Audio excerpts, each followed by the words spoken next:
everybody, lovely to see you. Welcome back to the channel. I'm a couple of days late filming this, but please do forgive me.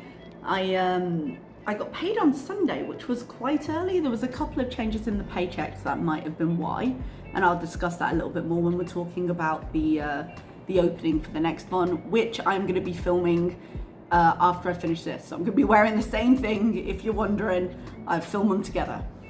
We were paid pretty early, but then I work in a school and we have a break for a couple of weeks now because Ramadan is coming up next week. It starts in the middle of the break, so they're coming back to Ramadan schedule, which is going to be a little bit weird for the kids, I think.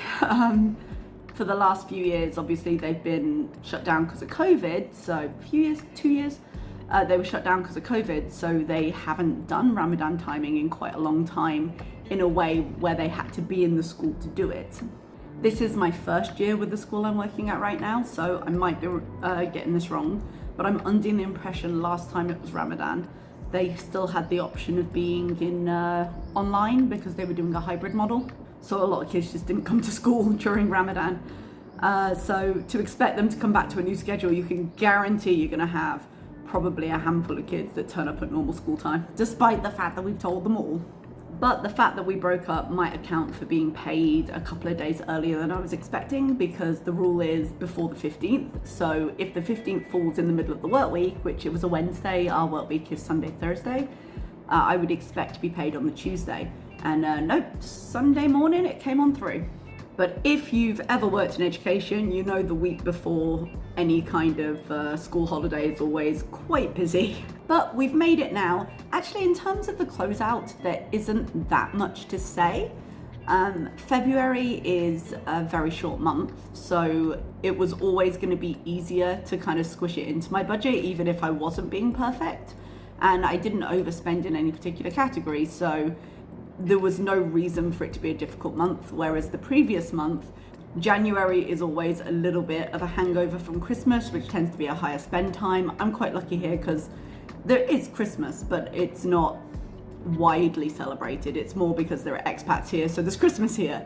Obviously the Muslim calendar is the main one, but it meant that the spending and stuff like that you would usually see in the holidays, I didn't do a lot of. Anyway, I'm getting a little bit distracted, but all of this to say, it's going to be a little bit of a short run through of the budget because I haven't done much. Now my next video with the budget setup for March, April is undergoing a lot of change this month because of the issue with the national insurance. If you watched my check-in, you heard about that, but I'll recap it at the beginning of the next video.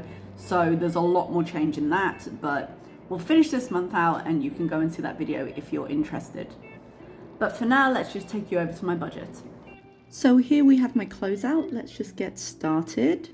Now, these were the numbers overall for the month. The salary I took in, I had a 48 Rial rollover from the previous month, and then my income and the amount I intended to send home. Now, if we look at my fixed expenses in my local currency, that's what I spend here. I paid my internet and my cleaner as expected, but I actually ended up not putting any electricity onto my meter.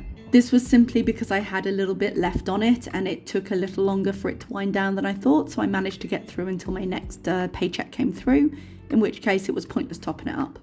If we look at the rest of my categories, we can see they all ended up pretty well. Groceries, I only ended up spending $94.52 because there were fewer grocery trips needed because the month was only 4 weeks long. So that 5th grocery trip I sometimes needed to do didn't apply here. Transport ended up being $3.16 because I did one trip to the store with a taxi, but the other places, me and a friend have just been grocery shopping together, and my friend actually has a car, so they don't mind me just jumping in with them. School, I spent my full 20 because I think we did something in science. It's usually science that takes up that budget, but we did some things with the kids, and then I bought some snacks for their before holiday little party lesson we did. So I got them a little thing there. Beauty and health was quite low in this budget because I just bought some of my reflux medicine with it. But I did do an extra spend over in my account in the UK, and I'll show you that in a little bit. Home, I ended up spending $7.50. Eating out and delivery, I had 10 budgeted. I think I ended up paying $5.71 because a friend and I were in the mall and we just ended up stopping for some lunch because we were getting a little bit hungry, so it wasn't entirely planned, but I had the budget for it, it's fine. And my spending, I was giving myself 25, but I only ended up spending just over 20. It's not listed here because I forgot to go in and put the line in, but I did also buy my elliptical this month, if you remember. So that was 50 Rial sort of extra out of my budget that went towards that.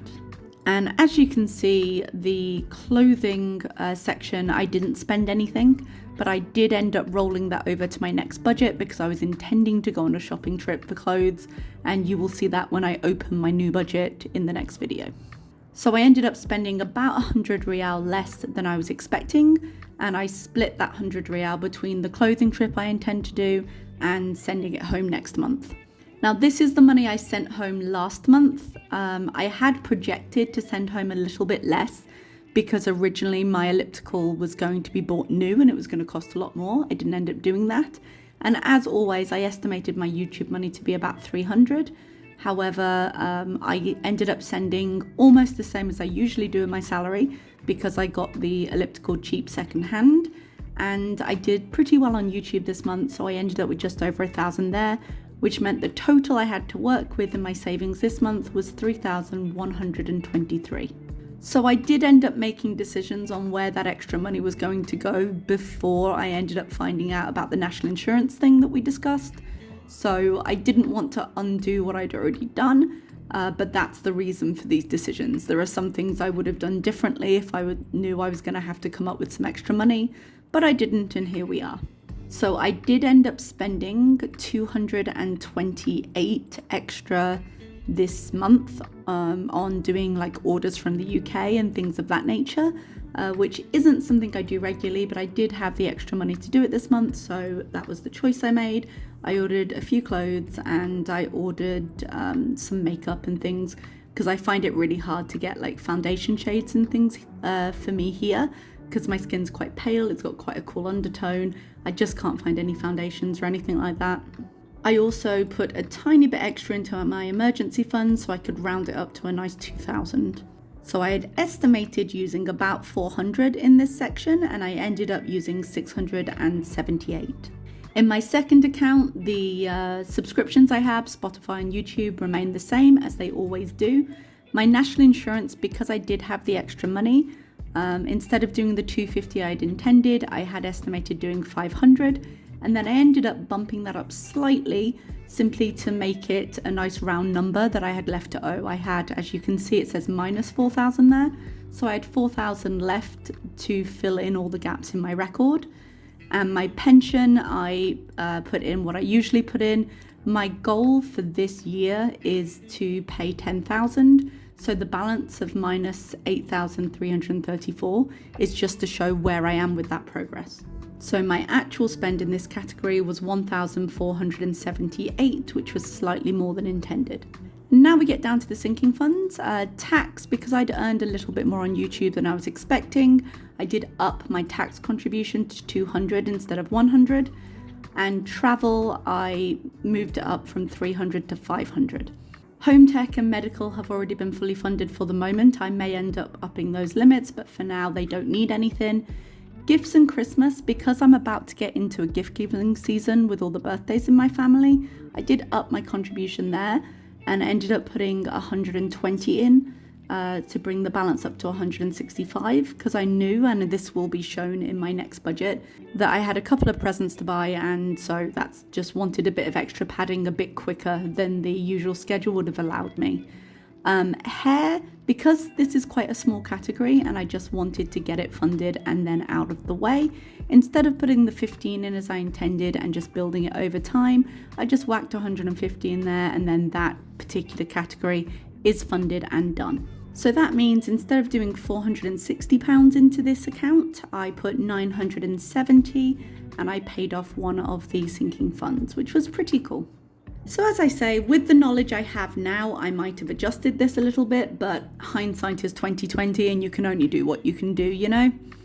Okay, and there we have it. Thank you so much for listening. As I said, there wasn't a huge amount in it, but it was lovely for you to be here, and I hopefully will see you for the next video for the budget setup for the next month. That's everything from me, and I will see you next time. Bye bye.